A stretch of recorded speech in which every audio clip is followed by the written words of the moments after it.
Me da mucha pena contestarte como tú vas a contestar, pero yo quisiera empezar por quitarle la connotación de artista al arquitecto. Yo estoy convencido que el arquitecto no es un artista. Pero la inteligencia artificial que va a hacer va a juntar el entendimiento de este médico que me aconsejó el sábado pasado y el de todos los millones de médicos del mundo. Tú imagínate nada más qué maravilla que llegues y le digas, oye, me duele a ti. ¿Cómo afrontas? ¿No te dio miedo? ¿Cómo eres un arquitecto que continuamente va retando el status quo? Pues para eso existe la creatividad humana. O sea, Gabriel, si nosotros no fuéramos humanos con esta capacidad de inventar soluciones, seguiremos viviendo en cuevas.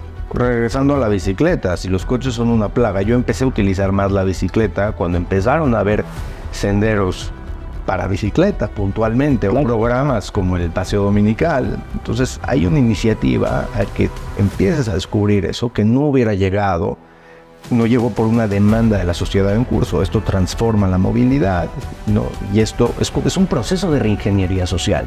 La verdad es que somos unos vendedores de fantasías, los desarrolladores inmobiliarios. Y creo que esa es una maravilla que haya gente tan audaz. Porque tú vas, consigues un terreno, invitas inversionistas y les prometes que vas a obtener los permisos, que vas a obtener los créditos, que vas a construir sin problemas. En este episodio conversamos con el arquitecto Benjamín Romano, una de las figuras más influyentes de la arquitectura contemporánea de México. Autor de proyectos de reconocimiento internacional como Torre Reforma, considerado el mejor rascacielos del mundo en el 2018. Su trabajo destaca por integrar diseño, funcionalidad y eficiencia en cada obra. A lo largo de la conversación, exploramos su trayectoria desde sus inicios, combinando estudio y trabajo, hasta una visión sobre lo que realmente define un arquitecto. ¿Es un artista? ¿Su obra puede separarse de quien la crea? También hablamos del futuro de las ciudades, los retos del crecimiento urbano, la importancia del espacio público y fenómenos actuales como la gentrificación y el impacto de plataformas como Airbnb. Asimismo, nos adentramos en sus proyectos más emblemáticos y las historias detrás de los mismos, como lo es el impresionante proceso de mover una casa histórica. Este episodio es una invitación a entender la arquitectura no solo como construcción, sino como una herramienta para transformar la forma en que vivimos. Benjamín, bienvenido. Digo bienvenido, pero estamos aquí en tu estudio. Muchas gracias por recibirnos. Gracias por invitarme, Gabriel. Es un gusto estar con usted. Muchas gracias. Platícanos un poco de ti, sobre tus orígenes, dónde estudiaste y cómo fue estudiar arquitectura en la Ibero en aquellas épocas. ¿Cómo era la arquitectura en ese México? Mira, cuando yo tuve la decisión de estudiar arquitectura, estaba con un gran amigo, con Jaime Wenger, en un kibutz. Y decidí, yo le comenté que iba a estudiar arquitectura, él también. Regresamos y su papá, que era un buen arquitecto, yo iba clavado a la UNAM. Y su papá, que era un buen arquitecto, acaba de fallecer, nos dijo, no estudien en la UNAM. La UNAM en esa época se había lanzado el cogobierno y el autogobierno, no sé si tú supiste de eso, pero en la UNAM se dividió la escuela. Unos que estaban con el gobierno y otros estaban en contra del gobierno. Del gobierno de la universidad, no del gobierno federal. Y efectivamente, yo creo que tuvo razón el arquitecto Wenger y nos enfilamos a la Ibero. ¿Cómo influye el kibutz en la decisión de estudiar arquitectura? Nada. Actualmente. Nada. El kibutz fue un capricho mío. Para mi papá fue extraño que yo me lleve un kibutz, porque mi papá no entendía. Él decía que si quieres trabajar, vete a la fábrica. Y no lo entendía, pero esto está hablando del año del 72. Y bueno, yo tomé mi decisión de ser arquitecto mucho antes, por lo menos en el 68, 69, cuando Alberto Castillo estaba haciendo un edificio y yo tuve la oportunidad de conocerlo. Pero acá está que entramos a la Ibero y bueno, yo creo que la decisión fue muy buena. No tengo nada contra la UNAM, de hecho me encanta. Pero no todas las escuelas de arquitectura de la UNAM son buenas, no todos los talleres. Okay. Entonces, para saber dónde nos hubiera tocado, y finalmente nos metimos a la Ibero los dos, y ahí estudiamos la carrera juntos. Okay. Juntos relativamente, porque él la acabó en 4 años, y yo la acabé en 5 años y medio. ¿Y por qué? Pues porque yo reprobaba mucho. Entonces, por eso es que... Reprobabas por el hecho de que trabajabas, ¿no? Claro, yo estaba trabajando para Alberto Castillo. Yo entré a trabajar con él en el 72 precisamente. Y justo, o sea, en el 73, agosto del 73, yo entré a la Ibero. Yo pensé ya trabajaba con Eberto. Y 3 años después me invitó a ser residente de un complejo industrial que estaba construyendo en Hidalgo.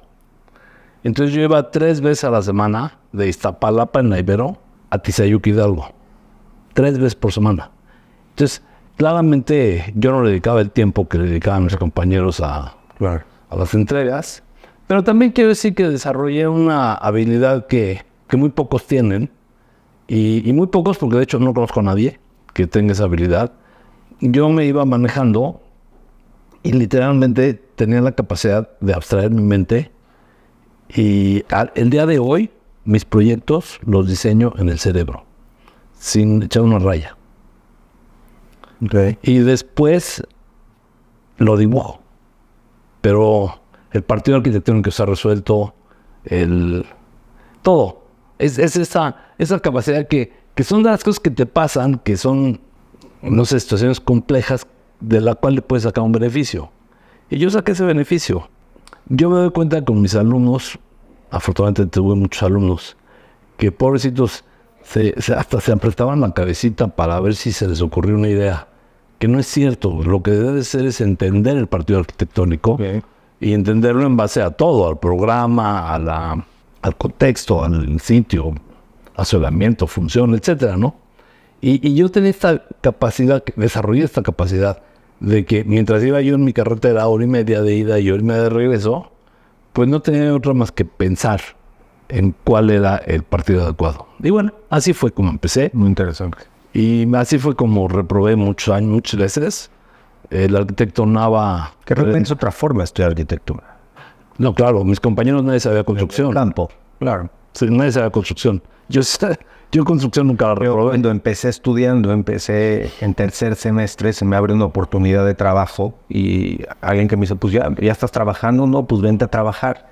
Y digo, está bien, ¿y cuánto me vas a pagar? Y me dijo, no, ¿cuánto nos vas a pagar tú a nosotros? Pues aprender, claro. Porque tú vas allá a la universidad y pagas, y aquí vas a venir, nosotros te vamos a enseñar, tú deberías de pagarnos a nosotros. Me hizo mucho sentido el argumento. Yo terminaba de estudiar, me iba a trabajar y iba a la obra a ver procesos, y no nada más los veía, a veces los ejecutaba meramente en la obra, claro. Pero pues realmente fue muy gratificante y entiendo lo que estás diciendo, fue esa otra manera de estudiar. Otra manera. Y hay una cosa muy interesante, hay muchísimos arquitectos, que no voy a dar el nombre, que son grandes creativos, pero que no conocen el oficio de la construcción. Y no conocer el oficio de la construcción te lleva a cometer muchos errores. Sí de construcción, pero también de entendimiento. Entonces no entienden la estructura y dependen de que un ingeniero les resuelva la estructura. No entienden de... Estructuración. Sí, bueno, mi tema en la universidad siempre ha sido la estructuración arquitectónica. Vale. Y ahorita esa parte que aprendiste... Pero esa se la debo a Eberto. Sí. A ver, has dado un sinnúmero de pláticas, de conferencias. Sí. Ahí está YouTube lleno y... O sea, hay demasiada información sobre lo que has dado, explicando tus proyectos y la tecnicidad de los mismos, las características arquitectónicas de los mismos. Me interesa un poco que me platiques y orientar la plática en ese sentido sobre quién es el hombre detrás de la obra. Es decir, hay casos en los que la obra es una mera extensión del artista mismo, como puede ser el caso de la 9ª Sinfonía de Beethoven, cuando ya venía perdiendo la audición y empieza a componer en tonos más graves, o en el caso de La Noche Estrellada con Van Gogh, que refleja claramente lo que estaba pasando en su vida en ese momento. ¿Qué refleja la obra de Benjamín Romano? Es decir, más allá de la parte técnica y resolutiva, ¿se puede despersonificar al artista de su obra? ¿O en este caso la obra es una extensión de ti mismo? Me da mucha pena contestarte como tú vas a contestar, pero yo quisiera empezar por quitarle la connotación de artista al arquitecto. Yo estoy convencido que el arquitecto no es un artista. Somos técnicos que tenemos la capacidad de construir espacios. ¿Por qué digo que no somos artistas? Porque sí creo que hay algunas construcciones en la historia de la humanidad en el que pudieras catalogar esa obra como una obra de arte. Por su refinamiento, por su excelencia, por sus proporciones, por todo lo que me digas. Pero claramente hay N edificios, por no decir el 99% de los edificios del planeta, que no merecen esa connotación de arte. Yo sí quisiera quitarlo. Siempre pongo un símil en la universidad en el que digo que hay coches que pueden ser una obra de arte, pero un Tsuru no. Es un gran coche, te transporta, pero es un elemento que te transporta. Y otro coche, el que tú me digas... Destaca por su funcionalidad. Sí, claro. Bueno, entonces, si quitamos eso y entendemos al trabajo que hemos podido hacer nosotros, a mí me parece que una condición que tienen los proyectos que hemos hecho en el taller, que por cierto es algo aprendido de Francisco Serrano, es el sentido común. Yo creo que el sentido común es lo más fuerte del edificio. Yo le aprendí a Pancho, recuerdo muy bien un edificio que hizo él en Santa Fe, en el que tenía un talud, el edificio estaba enterrado y un talud, y ahí está todo el edificio, y cruza un tubo entre el edificio y el talud horizontalmente. Bueno, casi horizontal, con 2% de pendiente. Y eso es drenaje. Y entonces le preguntaban, ¿pero no le parece una barbaridad que se vea en el talud? Y dijo, me parece más barbaridad tener que bombear todos los días el agua. Eso es lo que me parece barbaridad, el agua negra. O sea, y eso es sentido común. Cuando hablamos de estructuración arquitectónica, yo creo que la estructuración no obedece a nada más que al sentido común, a la lógica. Si hablamos de Torre Reforma, por ejemplo, estos dos muros en forma de A o de libro abierto, pues no es más que la lógica de entender que tus colindancias pueden ser muros portantes. Y lo demás ya resultó. Bueno, claro, también tiene mucho que ver las visuales y demás, ¿no? Pero lo demás ya resultó. Entonces, ¿qué hay atrás del trabajo que hacemos aquí en el taller? La lógica. Regresando a sentido común, sí, de los que estás hablando en forma de libro, ¿no? En algún momento confrontaste a un ingeniero importante porque quería colocar colmos y le dijiste, si fueras mi alumno te reprobarías. Te repruebo. Esa fue una anécdota, pero muy real. Estaba Walter Lingard conmigo y Rodolfo Valles. Sobre los muros particularmente. Estábamos en Los Ángeles, en Arup, en la oficina de Arup. Sí. Y entonces el ingeniero responsable de la oficina de Arup Los Ángeles, muy importante aclarar que es Los Ángeles, nos hizo el planteamiento y nos dijo que tenía muros, columnas en las orillas. Le dije, ¿y mis muros de concreto? That's cladding, o sea, percolados. Le dije, si fueran mi alumno te repruebo. Le dije, porque me estás haciendo cargar todos esos percolados a la estructura. Y va a tener que ser una estructura muy robusta. Ahí están los muros que trabajen. Y me acuerdo... ¿Los flojos y los pesados? Sí. Sí, que gracias por sabértelo. Sí, esa se la aprendí a Berto. Que a los flojos y a los pesados hay que correrlos de la obra. Sí, uno por flojo y otro porque no sea pesado, que sea más ligerito. Bueno, entonces cuando yo le dije eso, me dijo, yo nunca he visto un muro de concreto expuesto, bien hecho. Le dije, ese es el problema del arquitecto, no tuyo. Mi tarea es resolver cómo hacer un buen muro de concreto de este tamaño. Porque es, creo, el muro de concreto expuesto más alto del mundo. Ok. Creo. Claro que hay edificios en cualquier lado que tienen el core de concreto, o sea, el núcleo del edificio de concreto, pero no es expuesto. La diferencia entre el expuesto y el no expuesto, bueno, lo podemos ver en cualquier edificio de los que puedo yo platicar ahorita. ¿Qué le pasa al concreto no expuesto? ¿No te preocupa el cambio de colores de un día de colado a otro día de colado, que es normal que cambie por la humedad, por el cemento, por el humor del despachador, lo que tú me digas, pero siempre cambia? En un muro de concreto no expuesto no te importa que se vean los parches porque lo vas a forrar con lo que quieras, mármol, madera, tabla roca, lo que tú quieras. En cambio, en un muro de concreto expuesto vas a denotar esa diferencia de tonos. Y otra es que el muro de concreto es muy bueno para las compresiones, pero es muy malo para las tensiones. Entonces, cuando Torre Reforma, en este caso, se mueve para un lado en el sismo, pues claramente un lado está en tensión y otro en compresión. Sí. Y las tensiones, tú sabes que generan grietas. Bueno, el sistema que diseñamos, y ahí sí es auténtico de nosotros, es hacer estos colados de 70 centímetros cada día, para que en 6 días hacemos un piso. Y entonces, de naturaleza, creamos una junta fría. ¿Por qué? Porque el colado, aunque tenga 24 horas de diferencia, ya hay una junta fría. Las grietas están inducidas. Están inducidas, exactamente. Y, por supuesto, le pusimos un tras 2 a la grieta o a la junta, pues para que el agua no se meta.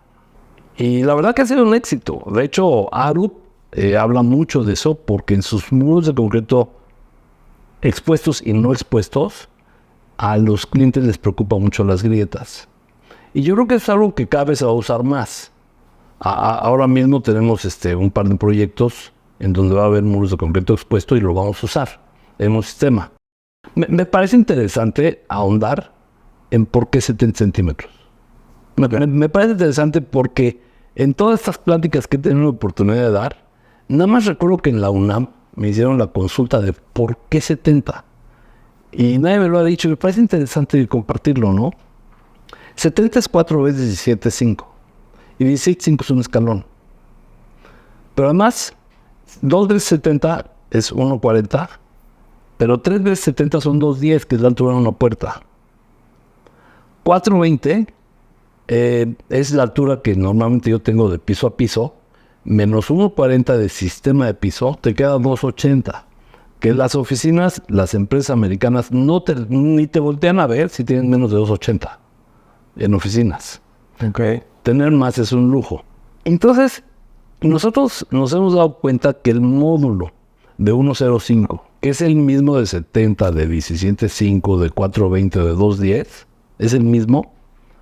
Es un módulo en el que nos hemos agarrado aquí en el taller, y el aeropuerto de Vallarta, todo está modulado 1,05. Ok. Las casas que hacemos, todas están moduladas 1,05. El corporativo que estamos haciendo en el Bajío está a 1,05. Y no sabes qué bonito coincide. Claro.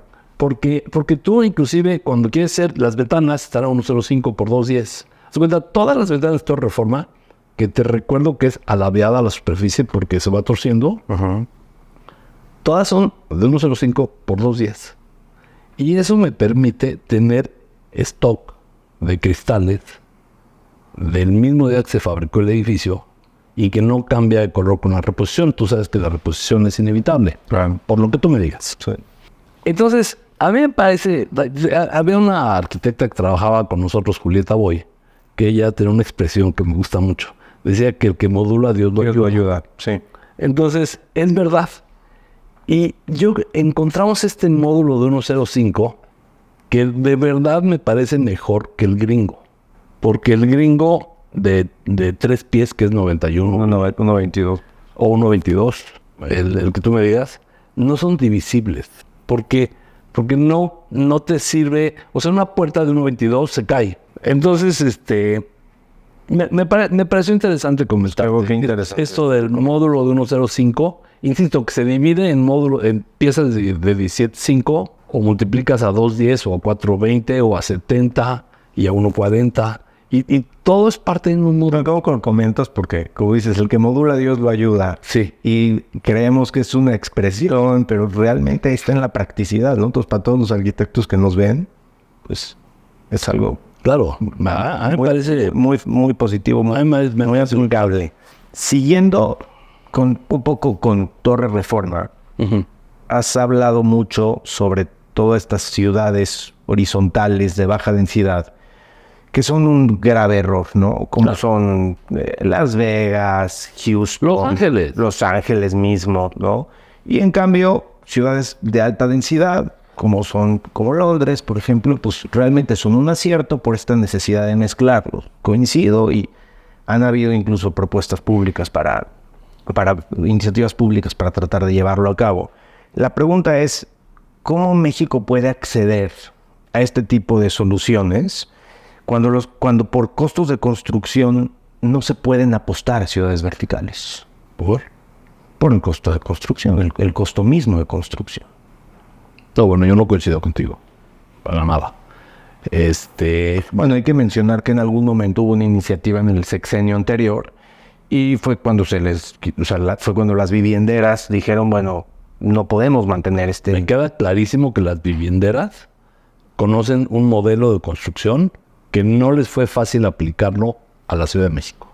Eso no quiere decir que el costo no sea bueno, porque de entrada prorrateas la cimentación. O sea, yo no coincido con eso que estás diciendo. Yo creo que lo que no han encontrado, yo no me he dedicado a vivienda de interés social, claramente, lo que no han encontrado es la forma de que sea barato. Pero yo me acuerdo cuando me casé, me fui a trabajar a una fábrica de prefabricados. Y independientemente de que no me gustó, entré a una fábrica que hacía vivienda de interés social.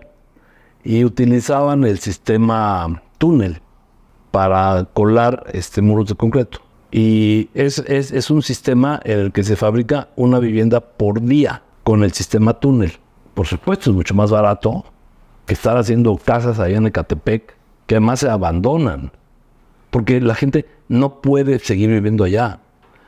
Insisto, yo creo que los ciudad de dormitorio. Sí, yo creo que los vivienderos de México se encasillaron en eso, se equivocaron cuando Andrés Manuel López Obrador les dijo que o hacíamos vivienda vertical o no se hacía vivienda. ¿Te acuerdas del famoso Bando 2, creo que le llamaba?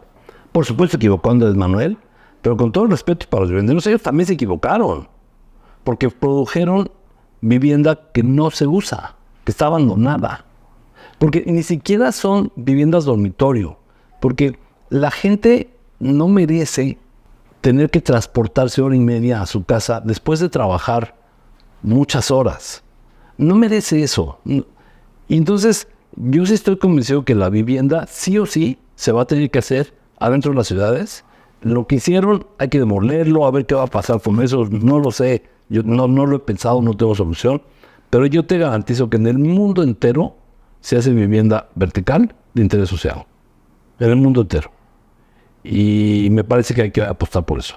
Pulverizar, a raíz de pulverizar los costos y apostar a la verticalidad. Sí. No, insisto, no me dedico a la vivienda. Pero no me dedico a la vivienda. Entonces, realmente cuando ves los costos por los que estas vivienderas de interés social construyen contra los costos de construcción que tenemos, dices, bueno, ¿cómo llegan esos costos? Y entiendo toda la lógica de tener que construir hacia arriba, como se ha hecho en otras ciudades, pero cuando el acceso al crédito es de un tamaño tan pequeño que te obliga a caer en un estereotipo de ese tamaño, pues, ¿cómo apuestas a esa verticalidad dentro de las ciudades? Pues para eso existe la creatividad humana. O sea, Gabriel, si nosotros no fuéramos humanos con esta capacidad de inventar soluciones, seguiríamos viviendo en cuevas. Yo creo mucho en la creatividad humana. De repente se me antoja hacer un desarrollo de vivienda de interés social para demostrar que es una falsedad. ¿Cuánto cuesta el suelo? ¿Cuánto cuestan las tuberías que te llevan el agua de casa a casa y no a 2.40, 2.30, 2.40 de altura, que es a nivel urbano, su siguiente piso? De a nivel urbano, ¿y cuánto? Todo lo que me estás diciendo. O sea, para nada estoy de acuerdo, ¿eh? Sí. Perdón, no es pregunta, realmente es. O sea, pero no porque yo me ponga reacio. Es que yo sí pienso que la gente que no tiene recursos sí tiene dignidad. Y yo creo que hay que apostarle a eso, ¿no? A la dignidad. Desde luego. Hablando de dignidad, eres un defensor del espacio público. En alguna ocasión te dijeron, bardea este parque, y le dijiste, pues, arquitecto, ¿no? Sí. Sí, y ya murió ese señor. Y realmente, digo, esto es obviamente evidente lo que tú estás hablando respecto a la calidad de vida y esa dignidad, como lo vienen ofreciendo los espacios públicos. Sin embargo, regresando a la Ciudad de México, creo que nos trasladamos de un lugar amurallado a otro por temas de seguridad. Entonces, ¿cómo apuestas al espacio público cuando la apertura y la seguridad son meramente excluyentes? Mira, hicimos un proyecto para una institución financiera. Y por supuesto, el espacio público estaba presente, ¿no? Y por supuesto que lo logramos. Porque hicimos una, que nosotros le llamamos una de estas de cocodrilos, ¿no? Un foso de cocodrilos. Porque lo que hicimos, le hicimos un patio inglés perimetral al edificio y se acabó el problema. Porque ya no llega el ratero a la puerta. Y pudimos hacer un espacio abierto.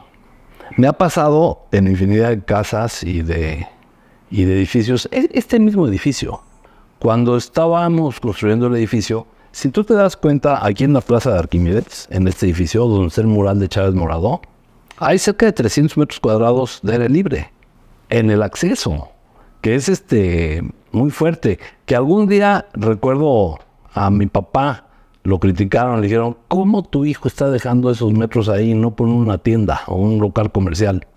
Mi papá, me acuerdo, dijo, no sé, tú déjalo que haga lo que quiera. Yo creo en él.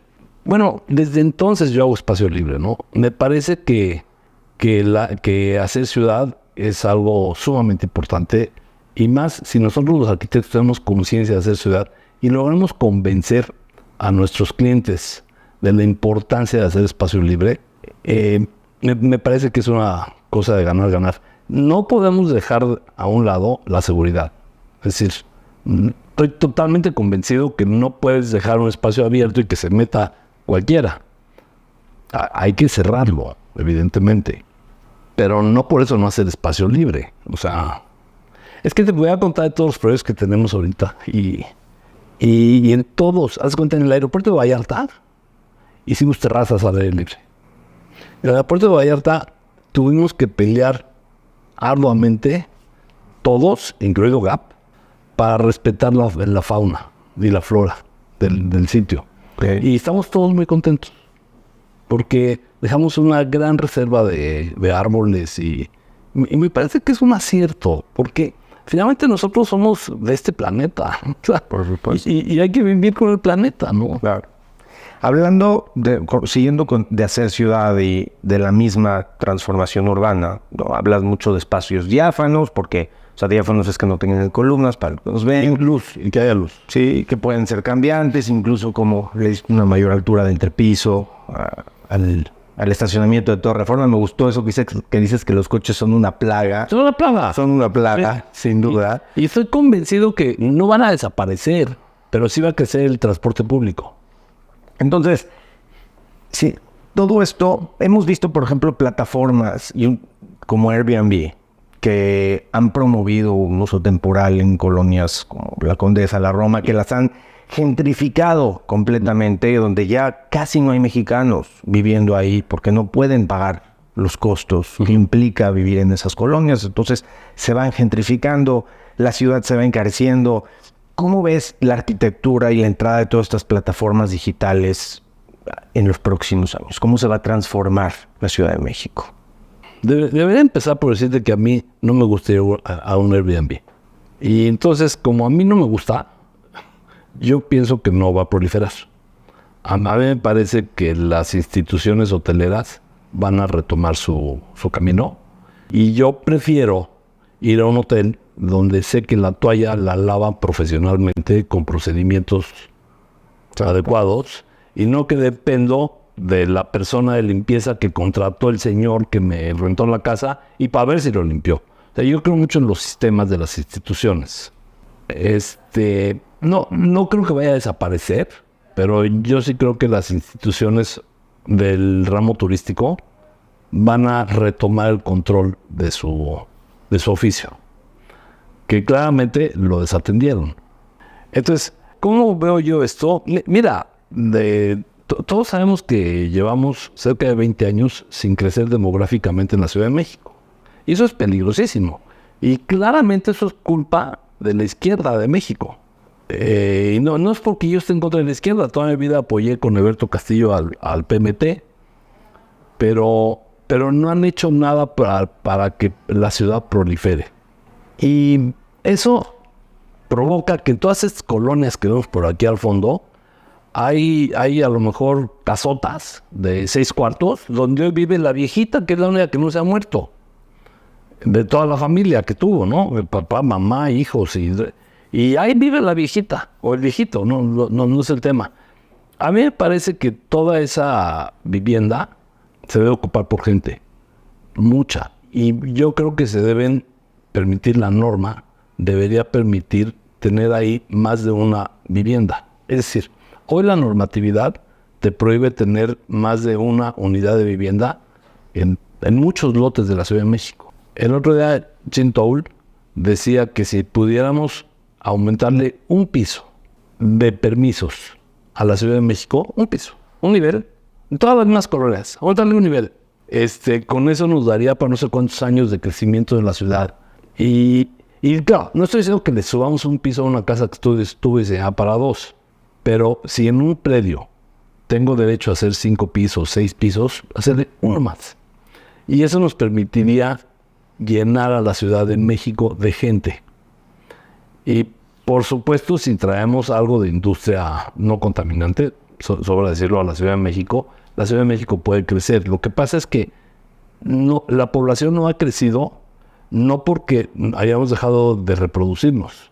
No ha crecido porque se han ido a provincia, porque allá hay oportunidades de trabajo. Aquí no hay oportunidades de trabajo.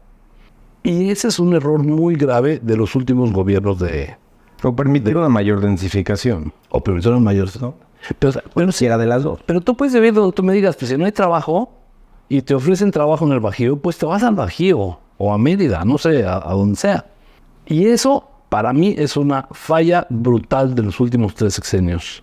Desafortunadamente de izquierda, en el que no se preocuparon por traer trabajo a la Ciudad de México. Sí, porque el equipamiento urbano sigue dentro de la ciudad crece lateralmente por lo que venimos hablando, no se sobredensifica, los tiempos de traslado se exceden, entonces pues mejor me voy a vivir a Querétaro, si igual ya hago 1 hora de camino todos los días, no hay esa calidad de vida de la que estás hablando. Sí, hace poquito hablaba con alguien en Polanco que, digo, no voy a entrar mucho en política, y le decíamos, bueno, pero ¿por qué no permitir departamentos más pequeños? Igual estás permitiendo, sin incrementar niveles, ¿eh? En vez de hacer uno de 150 como vivienda mínima, déjame hacer 2 de 75. Y contestó, ¿por qué no vamos a dejar que los jodidos se vengan a vivir a Puebla? Está loco. No sé quién sea el que te lo digo, está loco. Entonces, dices, bueno, hay mucho de estos intereses de querer seguir empujando el crecimiento de la ciudad hacia las periferias, y por eso este deterioro del que estás hablando. Fíjate que en Manhattan hay una ley que si en un desarrollo de vivienda pones low cost housing en algunos de las áreas o de los niveles, te quitan el impuesto predial por 10 años. Okay. A ver, échatela. ¿Pero por qué lo hacen? Porque a Manhattan ha ido muy bien revolviendo. Tú en Manhattan puedes ver un departamento de $10 millones y abajo puede haber una peluquería, puede haber una vinatería o una tienda de relojes de lo más caro. ¿Por qué? Porque hacen ciudad, que revuelven a la población con sus formas de ser y con sus oficios. Y eso, por eso dije, que te dije, está loco, porque yo creo que no hay nada mejor que revolver los estratos socioeconómicos. Claro. Urbanamente es mejor y socialmente es mejor. No, hombre, es que es como la barda esa del post que, o sea, me acuerdo cuando me dijo, le dije, pero pues entonces ya más falta que vamos a una pecera. Y sí. A ver, sobre la misma línea y entrando un poco a psicología social, hay una corriente filosófica que es la dialéctica, que menciona que a partir de las ideas se transforman las condiciones materiales. Y existe el materialismo dialéctico, que sostiene que a raíz de las condiciones materiales se transforman las ideas, mejoran las ideas para volverse a transformar las condiciones materiales. ¿Qué significa esto? Que un hombre creado por lobos es un lobo, no va a desarrollar el lenguaje por sí solo, la envidia, etcétera, ¿no? Tiene que ver con las condiciones materiales. Y dicho esto, la relación entre arquitectura y sociedad es intrínseca, está directamente relacionado y condicionado por la estructura física del entorno. Por ejemplo, hablando de interiorismo, pues un buen interiorismo puede influir negativa o positivamente en mi estado anímico. Y a una mayor escala, una escala urbana, pues vamos viendo la revitalización de espacios peatonales como Paseo de la Reforma, ¿no? Toda la transformación del bosque de Chapultepec, parques como la Mexicana que vienen a dar una mejor calidad de vida, hasta pequeños parquecitos de bolsillo, o programas como Ecobici, que han aumentado que se han extendido el número de ciclovías y han transformado la forma de movilidad en México, ¿no? Entonces, dicho todo esto, la idea que hay entre la idea y la materia física, ¿sí? La relación que hay entre idea y materia física, en este caso, ¿la arquitectura moldea a la sociedad ¿O es la sociedad la que moldea a la arquitectura y la arquitectura es un resultado de las demandas en curso? Bueno, por supuesto estoy convencido que la sociedad moldea la arquitectura. Estoy súper convencido de eso. Perdón, que te interrumpa. El impulsar programas como Ecobici, donde antes no había el uso de la bicicleta, donde nace este proyecto y a partir de ahí se extienden todos los senderos peatonales, no puede funcionar a la inversa y que venga al revés de políticas públicas o de iniciativa privada para moldear a la sociedad. No, pero mira, si nos quedamos con la misma bicicleta, de entrada, parte del proyecto arquitectónico, cuando pasa esto de la bicicleta, lo tienes que modificar. Tienes que crear espacios para guardar las bicicletas y para bañarte, porque no vas a llegar a tu casa o al trabajo todo sudado. Es decir, 100% de la sociedad moldea la arquitectura. De hecho, yo creo que la arquitectura es un reflejo. La arquitectura refleja la época en la que se construyó. Estoy convencido de eso. Como decía Goethe, es el testigo insobornable de la historia. Sí, claro, insobornable, 100% insobornable. Entonces, estoy convencido que la sociedad define qué hacemos con la arquitectura. Y aquí tenemos un problema. No, un problema, una situación. Cuando yo hablo de espacios diáfanos, yo lo digo porque estoy 100% convencido que la arquitectura es más longeva que nosotros. Y nosotros cada vez vamos cambiando nuestras formas de pensar o de ser, porque así es la evolución humana. Claramente, yo no me he visto igual que mi papá, ni mi papá que mi abuelito, ni yo que mi hijo, ni que mi hijo que mi nieto. Tampoco tenemos los mismos oficios. Tenemos todo distinto. Cuando yo estudié arquitectura, había, voy a inventar, 20 carreras para estudiar. Hoy hay 200. O sea, esto ha cambiado brutalmente para bien. Entonces, como yo digo esto, que la arquitectura es más longeva que nosotros, ahí es donde yo pienso que tenemos que hacer arquitectura versátil, diáfana. ¿Por qué? Porque hoy se ocupa como oficinas. A lo mejor mañana no va a haber oficinas. No sé qué van a inventar los humanos. Algo van a inventar. Y el espacio se tiene que adaptar a esas condiciones. Entonces, sí, todo esto viene de esta idea, de esta plática que tú estás iniciando, en el que preguntas si la sociedad modifica la arquitectura o al revés. Me cuesta mucho trabajo pensar que la arquitectura pueda influir en una actividad humana. Comportamientos sociales o actividades sociales. Yo creo que mejor, quisiera pensar que la arquitectura debe ser tan versátil que puede acaparar cualquier tipo de actividad humana que se le ocurra. Regresando a la bicicleta, si los coches son una plaga, yo empecé a utilizar más la bicicleta cuando empezaron a haber senderos para bicicleta puntualmente, claro, o programas como el Paseo Dominical. Entonces hay una iniciativa a que empieces a descubrir eso que no hubiera llegado, no llegó por una demanda de la sociedad en curso. Esto transforma la movilidad, ¿no? Y esto es un proceso de reingeniería social. Sí. Entonces, a raíz de ahí viene mi pregunta. Pero mira, yo estuve el otro día en Holanda, en Ámsterdam, y sí admiro mucho el uso de la bicicleta, pero también es estresante para el peatón. Dejemos la bicicleta a un lado. Porque de repente te pasan por todos lados y te pegan. Pero ¿qué pasa con Uber? Por ejemplo, la llegada de Uber ya tiene muchos años. Mucha gente deja de tener coche para emplear. Claro. Entonces, y ahí es donde yo digo que el espacio tiene que ser flexible. Tú sacaste el tema por lo que dijiste de Torre Reforma, en el que hicimos un estacionamiento para 480 coches, que yo espero que algún día se usen de vivienda, o de bodegas, o de oficinas, o de talleres de arte, yo qué sé, de lo que se le vaya a ocurrir al humano. Y no encajonarlos en una altura de un 80, porque ahí es donde cabe un coche.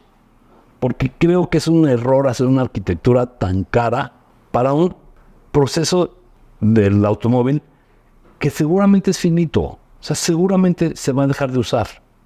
A lo mejor vamos a volar de un lugar a otro. No lo sé y no tengo la capacidad para pensarlo. Pero lo que sí es un error es hacerle un edificio caro, de concreto, contaminante, con cimentación y todo. A un entrepiso de 220. 1.80 es lo que pedía el robot. 1.80. Yo no quepo ahí. Bueno, creo que ya me estoy haciendo chiquito. Pero antes yo... Digo 220 porque es el estándar de los estacionamientos, ¿no? No, esa es la norma. La norma, sí. Pero en los estacionamientos robóticos no hay norma. Todavía es más bajo. 1.80 es la altura que te pide el robot.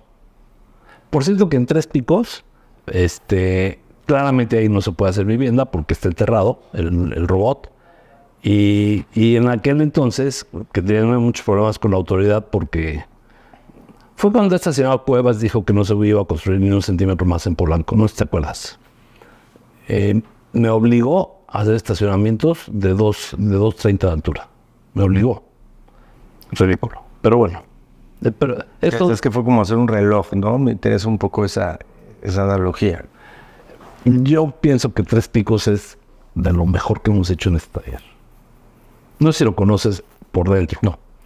Es fascinante. Ves que los muros miden 25 centímetros de ancho, de acero. Son 2 muros. Y en cada esquina de los 2 muros tenemos ductos. Eléctrico, hidráulico, voz y datos y chimenea. Y tú ves cómo el edificio toca el suelo. Sí, exquisito. No ves ductos, no ves nada. Me parece que es exquisito ese edificio. Pero bueno, esa es como otra historia.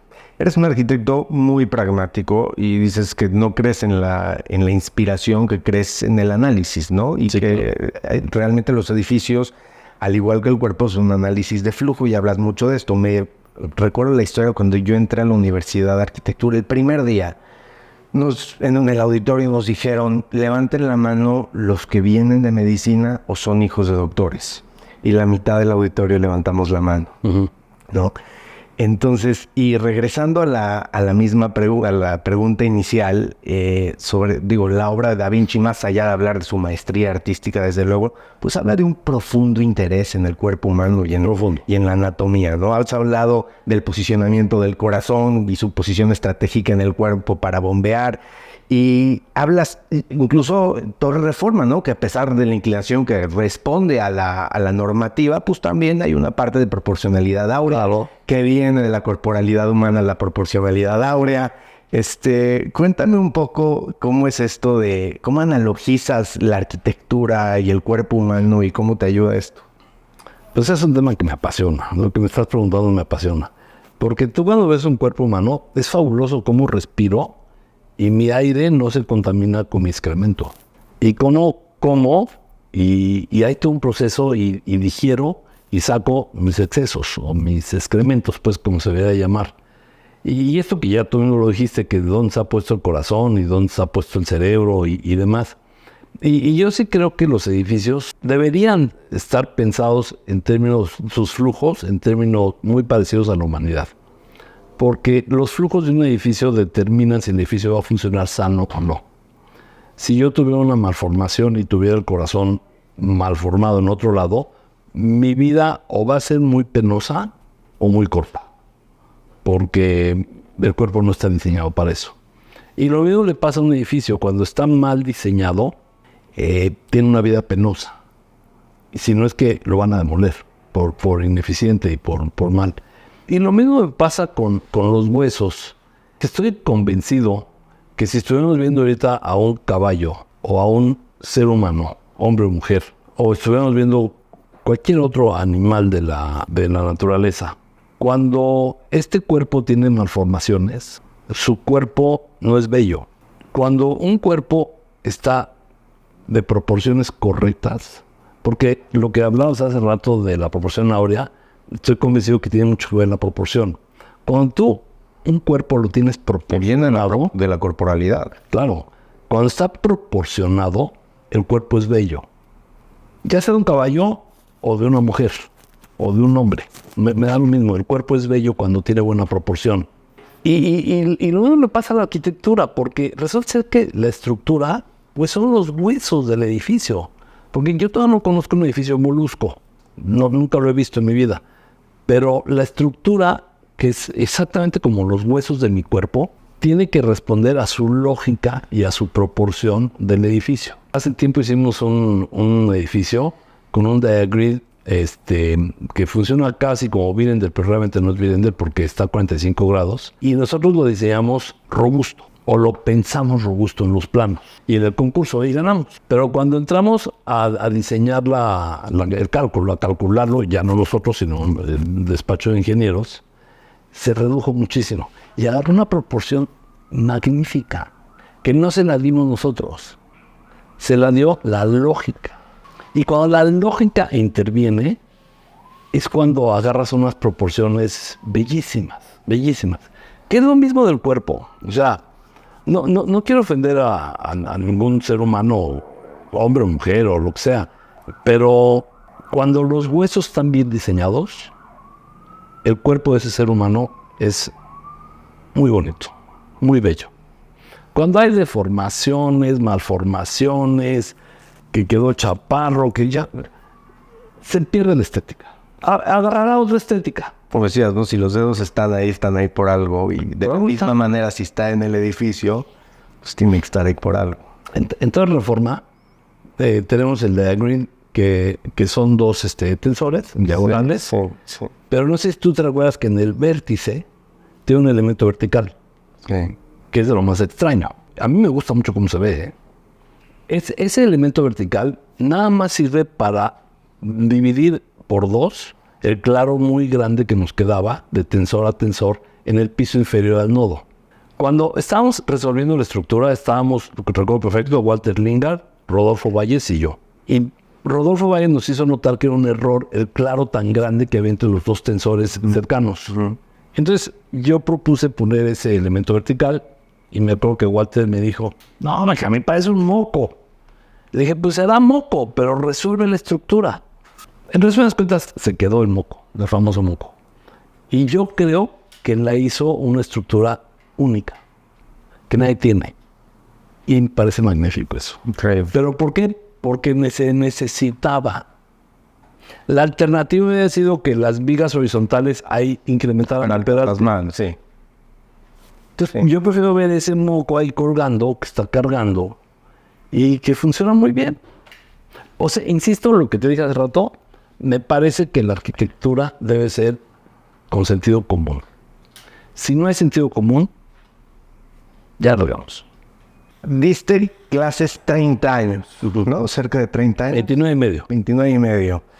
Y aparte de que, digo, eres una persona ocupadísima, cuando te pedí este espacio me dijiste si tiene un fin educativo, con mucho gusto te la doy, Sí. Lo cual agradezco. Pero, ¿qué representa para ti la educación? ¿Cómo es? Recuerdo una historia que contaste que el gestor te dijo referente a un proyecto, ya no lo cambies, ahí nos arreglamos, y le dijiste, no, ¿qué tal que vienen mis alumnos y me descubren? Claro, sí. O sea, ese compromiso con el alumnado. ¿Qué es para ti la educación? Mira, primero te quiero decir que yo soy un convencido de compartir el conocimiento. Convencido absoluto. Creo que eso es lo mejor que puedes hacer. Todos nosotros, en mayor o menor medida, nos gusta hacer donativos. Eso es un aprendizaje de mi papá. El 100% de los donativos que yo doy, los doy a instituciones educativas. El 100%. ¿Por qué? Porque creo que ayudo a que otras generaciones crezcan. Eso para mí es como lo máximo. Y yo, cuando terminé la carrera, me casé muy precozmente y me fui a trabajar y abandoné mi tesis. Yo acabé la carrera en 78. Y finalmente en la Ibero abrieron una encerrona, que le decían, para recibirte. Y me metí a la encerrona y me tocó un tema, porque la idea era que no llegaras preparado. Entonces el primer día te dan un tema y tardas 30 días en recibirte. Me tocó un tema muy interesante que fue un panteón ecuménico. Cuando terminé la carrera, el arquitecto Rodríguez Barra, profesor mío profesor de construcción, me dijo, Benjamín, tienes que darle clases a los alumnos de construcción. Yo tenía 5 años de haber acabado la carrera, 4, de 78 al 82. Yo le dije que me sentía yo muy inseguro. No, entras conmigo. Y efectivamente, ahí fue cuando entré, en el 82. Entré a clases de construcción. Y di clases ahí hasta el 85. Y por eso te digo que son 29 y medio. Porque el curso empieza en agosto. Y el 17 y 18 de septiembre tiembla en México. En el 85. Y Eberto se llenó de trabajo de una manera brutal. Entonces tuve que dejar de dar clases. porque me tuve que ir a trabajar. Y dejé de dar clases muchos años. Y en el año 2002, mi papá murió. Y Rodríguez Barra, que no dejaba de repetirme que regresara yo a clases, vino y me dijo, Benjamín, de verdad, vente a dar clases. Le dije, no, yo ahorita tengo mucho trabajo, estamos en este edificio. Y es muy curioso que me fui a la casa, me dormí y soñé a mi papá conmigo, yo dando clases. Y entonces al otro día le hablé a Rodríguez Barra y le dije, ya estoy listo cuando quieras entro. Este semestre, órale. Y entré.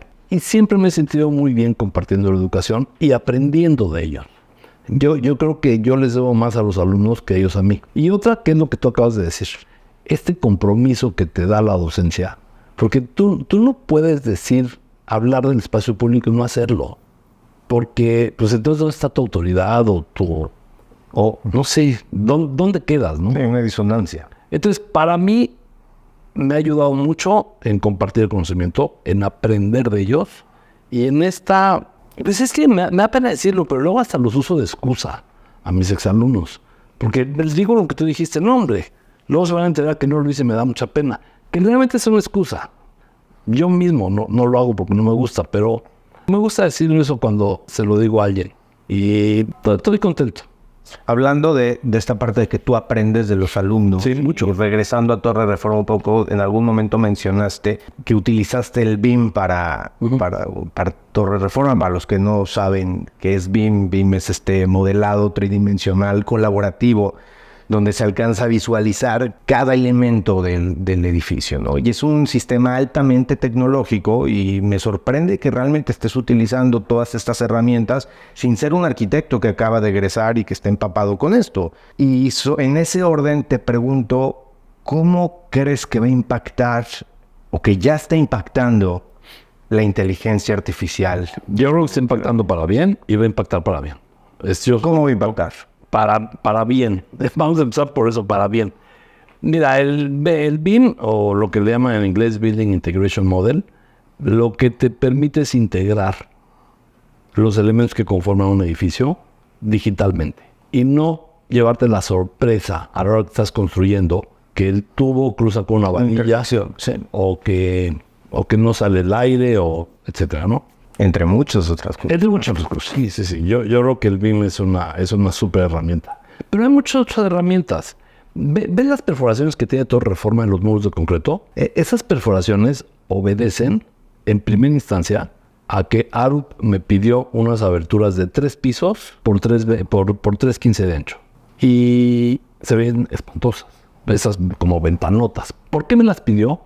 Porque ellos decían que el muro de concreto tenía que doblarse y no ser rígido. Y esas perforaciones son como los ojales de la camisa que te permite doblar para que entre el botón.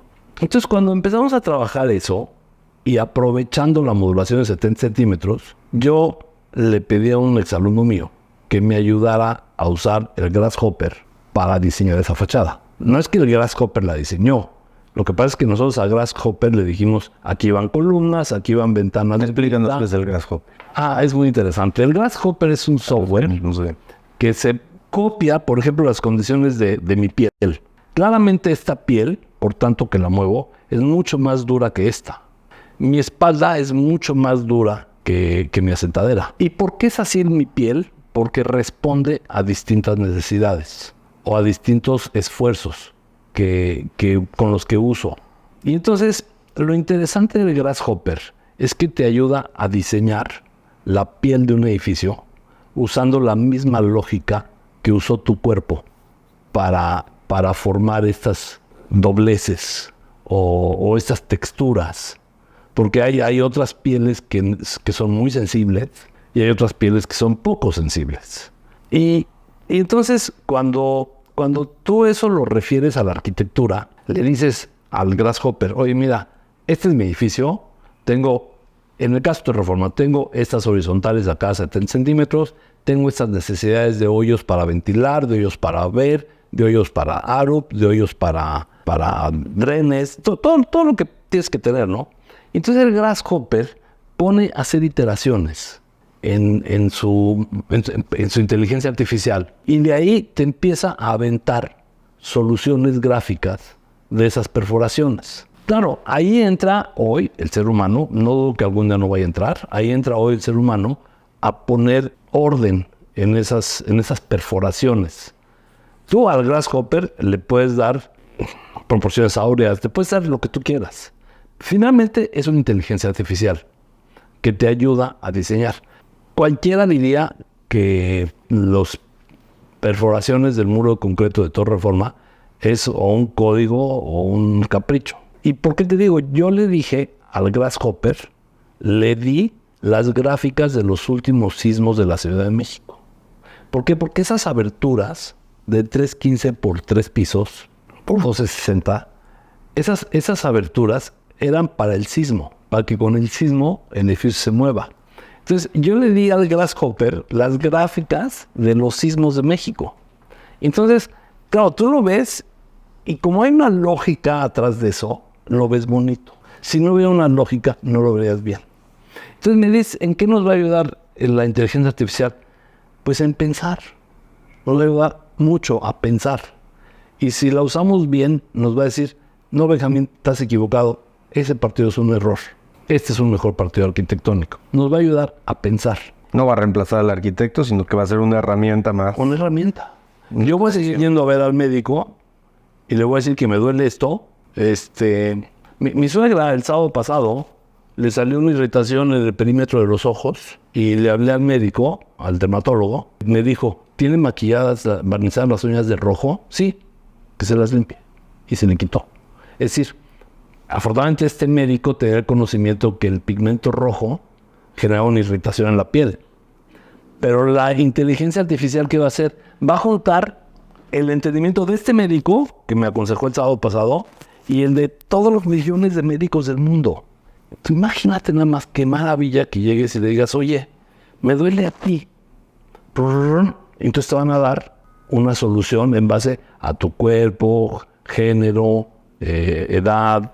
Se habla de muchas pérdidas de trabajo masivas a nivel mundial. Pues sí, también por la automatización. Pero no será, tú, en el caso del arquitecto, ¿no crees que sea una de las profesiones que eliminen la inteligencia artificial? Yo creo que no. Mira, cuando la revolución industrial había manifestaciones por todos lados, ¿no? Sí, claro. Claro. Qué bueno que nosotros los humanos nos vayamos a dedicar a otras cosas. Vamos a buscar otros oficios. Claro. Y si en la arquitectura va a venir sustituida por la inteligencia artificial, que yo no lo creo, ya buscaremos otra cosa que hacer nosotros los humanos, ¿no? A la larga siempre la tecnología, como estás diciendo, creó más empleos de los que desplazó.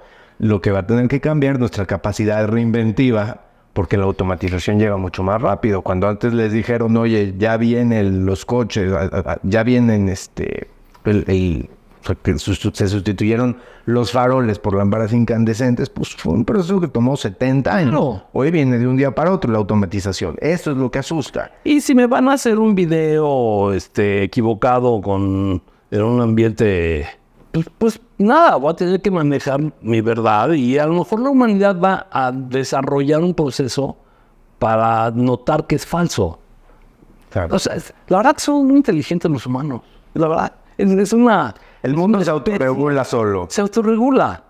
¿Que va a haber gente que va a sufrir? Sí, no lo dudo. Ojalá que no me toque a mí. Y si sí, me adaptaré. Porque yo creo que nos tenemos que adaptar todos. Cuéntame un poco, hablabas ahorita de Torre Reforma, este movimiento de que moviste la casa, que es una hazaña de la ingeniería.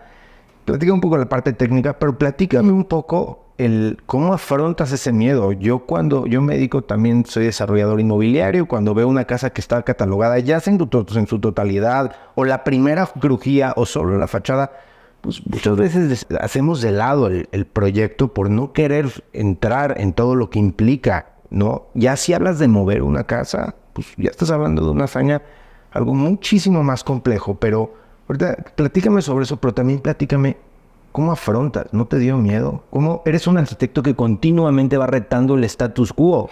Desde resolver un terreno de 167 metros cuadrados y como dices, con un reloj, hasta este tipo de procedimientos. Mira, primero hay que recordar que yo para nada fui el primero en mover una casa.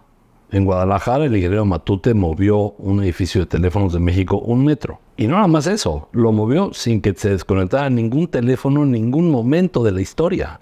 Y eso creo que fue por los 60s o 70s, desconozco bien la fecha.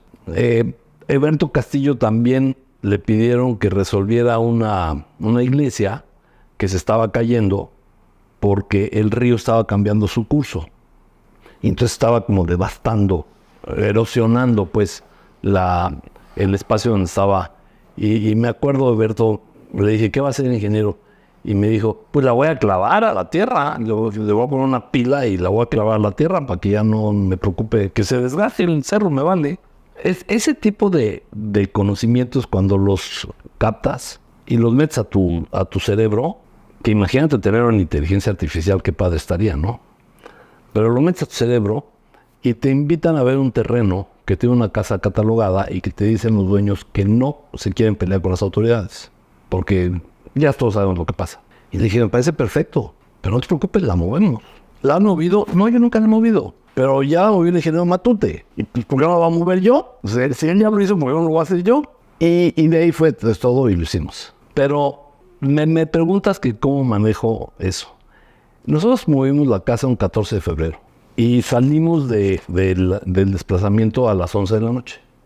Yo llegué, me quedé muy cansado. Por cierto que era sábado y el alcoholímetro me paró. Evidentemente no había tomado alcohol, venía de trabajar.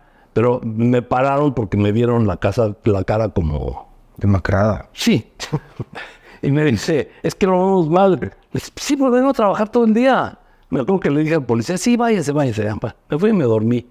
Y al otro día temprano me habló un compañero de la Ibero, reclamándome, felicitándome, un poco las dos, felicitándome porque la había movido, pero reclamándome porque él había apostado que yo al moverla iba a decir, ups, se me cayó. Y él apostó eso y perdió mucho dinero por la apuesta. Cuando yo colgué esa llamada, estaba yo con Rosy y con mi nieto, el mayor, y le dije, Rosy, vamos a la hora. Y yo ahí me entró el nervio, porque antes la adrenalina no me dejaba tener miedo. La adrenalina de moverla, de resolver este edificio. Cuando me habló él, me cayó el 20 de a cuánta gente, digamos, metí en el riesgo. Metí en riesgo a los inversionistas, al desarrollo, a las autoridades, a mi reputación. Metí en riesgo a mucha gente. No sin medir las consecuencias, porque la verdad me hice de un grupo de ingenieros muy hábiles, Roberto Meli, encabezándolo, el maestro Santoyo, Rodolfo Valles e Ismael Vázquez. O sea, yo no estaba solo. Había un equipo de ingenieros que me ayudaron a pensar y a programar. Yo recuerdo que Roberto Meli, cuando conseguimos los carritos estos que se desplazaban, dijo, pero yo lo quiero con 2 gatos, por redundancia. Fíjate que nada más que inteligencia de él, ¿no? De hecho, cuando la movimos de ida, tuvimos un mini bache en la unión entre el muro Milán, que nunca se hundió, y una armadura que unía otro muro Milán. Ahí tuvimos un bache, que por supuesto lo pasamos gracias a esta redundancia, porque como que se pasó la carga de uno a otro, ¿no? Sí. Es decir, sí soy audaz, pero no lo hago solo. ¿Cuál hubiera sido la consecuencia de que saliera mal? Bueno, si se hubiera caído la casa, pues todos los que te dije nos hubiera ido mal. Le hubiera ido mal al desarrollo, a las autoridades que lo permitieron, a mi reputación, a todos. Bueno, mi intención, claro que siempre fue hacerla bien. Y claro que lo hicimos bien, ¿no? Ahí está, que lo hicimos bien. Pero yo estoy muy agradecido con las autoridades que creyeron en nosotros. Claro, creyeron con Roberto Meli como responsable. Porque Roberto Meli, no sé si lo ubicas, es un gran ingeniero, un hombre al que yo admiro mucho, que fue muchos años director del Instituto Nacional de Ingeniería de la UNAM. Yo lo admiro muchísimo y lo quiero mucho además. Y él estaba al frente de... Él enderezó, junto con el maestro Santoyo, la catedral. Okay. Yo aprendí con Eberto a participar con los buenos. La verdad. Los más que sí son caros, sí. Eres el equipo que tienes en parte. Sí. Ya hablamos ya del arquitecto, del constructor, ¿no? Y hay una tercera faceta que es el desarrollador inmobiliario. Y normalmente pues, son diferentes, pero en este caso tú tienes la cachucha muchas veces de los tres. Pues ya, cuéntame un poco sobre la parte, para los emprendedores que nos ven, sobre el desarrollador inmobiliario. Yo no sé si te va a gustar mi respuesta, pero... Y yo soy un desarrollador, ¿eh? O sea, te lo digo porque estoy hablando en primera persona. La verdad es que somos unos vendedores de fantasías, los desarrolladores inmobiliarios. Y creo que esa es una maravilla que haya gente tan audaz, porque tú vas, consigues un terreno, invitas inversionistas y les prometes que vas a obtener los permisos, que vas a obtener los créditos, que vas a construir sin problemas, que nadie se va a morir en la obra, que vas a acabar y el mercado va a estar súper bien para vender o para rentar, lo que tú me digas. Y la verdad que todas estas variantes tú no las controlas. Puede haber una devaluación, puede haber una autoridad como Claudia Sheinbaum que de repente diga que no hay ninguna construcción, o como esta señora Cuevas, Alejandra Cuevas, que me hizo lo mismo a mí en Polanco. No sabes si la economía va a estar bien, no sabes si va a haber una pandemia, no sabes nada. Ahora, ¿qué estamos vendiendo? Una verdad, sí, porque es una verdad, pero basada en puras suposiciones. Y yo creo que somos unos magos, porque logramos convencer a gente que meta su dinero, que seguramente le costó mucho trabajo ganarlo, te lo da en tus manos, y tú, de buena fe, vas y construyes. Pero yo creo que nosotros los desarrolladores deberíamos de empezar, o por lo menos yo ya lo hago, a decirle al cliente o al inversionista, yo creo que va a pasar esto, pero no me puedo comprometer, porque en toda Reforma tuvimos 0 accidentes de vidas humanas, cosa que me da mucho gusto, y esto es gracias a Bobis y hasta esta mentalidad que tenemos. ¿A quién? La empresa Bobis, que hace ingeniería de obra, gerenciamiento de obra. Sin embargo, una de las grúas traía un defecto de fábrica y el defecto hizo que se le iba a caer la carga.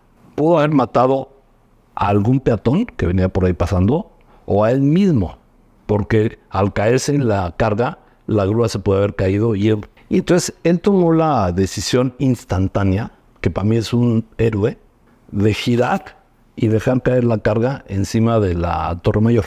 El encargado del mantenimiento de la Torre Mayor se volvió loco cuando pasó eso. Yo lo admiro como no te puedes imaginar ese operador, porque salvó vidas, salvó la grúa, porque la grúa nos cayó, y sí lastimó la azotea de la Torre Mayor de una terraza, que costó menos de 25,000 pesos arreglar ese daño.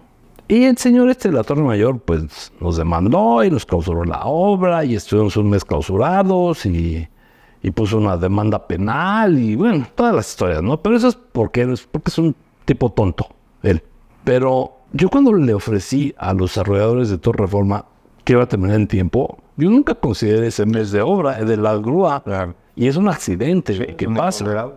Entonces, ahí es donde yo digo que los desarrolladores somos vendedores de fantasías, basada en una honorabilidad que algunos tenemos y hay otros que no la tienen, ¿no? Pero realmente somos vendedores de fantasías. ¿Qué opinas? Estoy de acuerdo contigo. Sí. De cierta manera estoy de acuerdo contigo. Es demasiado. Y al final, como dices, eres un mago y eres doblemente mago cuando te sale. Sí, claro. Cuando lograste los resultados. Claro. Somos magos. Vendemos fantasías. Pero la ciudad sí está hecha, ¿eh? O sea, cuando pudiste hacer un producto que, además de mejorar la calidad de vida de la gente, termina dándole una buena rentabilidad al inversionista, pues lograste el cometido, ¿no? Pero también me parece interesante aclarar esto. Yo creo que ese arquitecto de Gasné con la pipa que está en su escritorio esperando que le hable un cliente para que le enseñe su casa o su edificio, ya desapareció. O sea, ya no existe ese arquitecto. Hoy tienes que salir en busca de oportunidades de trabajo. Y esas oportunidades de trabajo las tienes que buscar tú con gente que te tenga confianza. Y hay que decir que es una fantasía bajo este análisis riguroso del que se viene hablando, del que vienes hablando anteriormente, ¿no? Porque hay una ingeniería de costos profunda en poder entender, ¿no? Y en presentar ese proyecto. Que aún así logras controlar muchas veces las imponderables para dar el resultado, pues ahí está lo más loable. Claro. Pero mira, yo recuerdo cuando nosotros estábamos, no nosotros, los propietarios de la Torre Reforma tramitando los créditos, yo pienso que cuando iba a acompañar a los dueños a pedir el crédito, Yo pienso que salíamos y se soltaban a carcajadas de la risa en el suelo, se caían de la carcajada los banqueros. Porque, fíjate, yo iba y les decía, voy a mover una casa, voy a hacer un edificio sin columnas. Va a ser de concreto las fachadas, no de cristal. Pues decían, no, este está loco. Pero al final terminó y lo logramos. Pero realmente vendemos fantasías. ¿Estás de acuerdo? Sí, entiendo lo que dices. Sí. Yo dije, voy a mover la casa. Qué bueno que salió todo bien. Ahora, no lo hicimos al ahí se va. O sea, me asesoré. Por supuesto. Hubo la gente profesional que tenía que haber estado y demás. Que yo creo que es lo que tenemos que hacer los desarrolladores. Si se te ocurre apoyar un edificio, como este edificio famoso en Estados Unidos que hizo SOM, que deja pasar las vías del tren por abajo y es como una herradura, pues tienes que entender que te vas a apoyar en 200 distintos. Y para eso hay gente que sabe. Nosotros nada más somos arquitectos, a duras penas, pero hay que dejar que ellos trabajen, ¿no? Y no sé si quieres agregar algo más. No, pero a mí la verdad es que para cerrar la plática me gustaría hilar este concepto que somos vendedores de fantasías. Sí, con el complemento de pensar que es una fantasía que tiene que estar muy bien construida, muy bien solidificada desde un inicio, fundamentada con un equipo multidisciplinario, que eso es lo que muchas veces no se logra, y con toda la experiencia que vas acumulando en el camino. Y creo que mucho de eso lo has podido lograr porque eres un arquitecto completo. Y cuando digo completo, eres un arquitecto que eres arquitecto de formación, pero con una profunda formación en ingeniería, cuando entras calculando momentos, que no es algo normal en la formación de un arquitecto. Entonces eso te permite tener una mayor estructuración y después de eso pues vas desarrollándote dentro del ámbito inmobiliario como desarrollador inmobiliario, que te permite conocer de ingenierías de costos y esto a la vez irlo complementando con toda tu formación, y adicionado a esto pues ser docente en la universidad, ¿no? Donde continuamente estás empapado, vas metiendo la mejor tecnología, llámese software y tecnología que va implícitamente físicamente en la obra. Entonces yo creo que la conjunción de todos estos elementos que te vuelve un arquitecto, te solidifica más como arquitecto, es lo que también te ha permitido tener estos resultados, ¿no? Así es, pero mira, yo dejé de dar clases porque creo que hay que dejar que otros salgan, porque si no luego estás ahí como tapón de olla express. Pero hoy, en la tarde, tengo cátedra blanca. O sea, hoy voy con los alumnos de cátedra blanca a dar una clase. Pero ya no voy a checar todos los días, todos los martes y todos los jueves. Nada más voy, cuando me invitan, doy pláticas muy a gusto y me salgo. Y creo que la docencia no hay que dejar de darla. No hay que dejar de usarla. Aprendes mucho. Pues como te dije, la intención de este podcast es que le llegue a miles de personas, entre ellos estudiantes de arquitectura, para que también puedan complementar su formación con gente de tu experiencia. Pues muchas gracias. Benjamín Román, muchísimas gracias. Gracias por la invitación. Gracias. Pues muy bien, Gabriel. ¿Te gustó?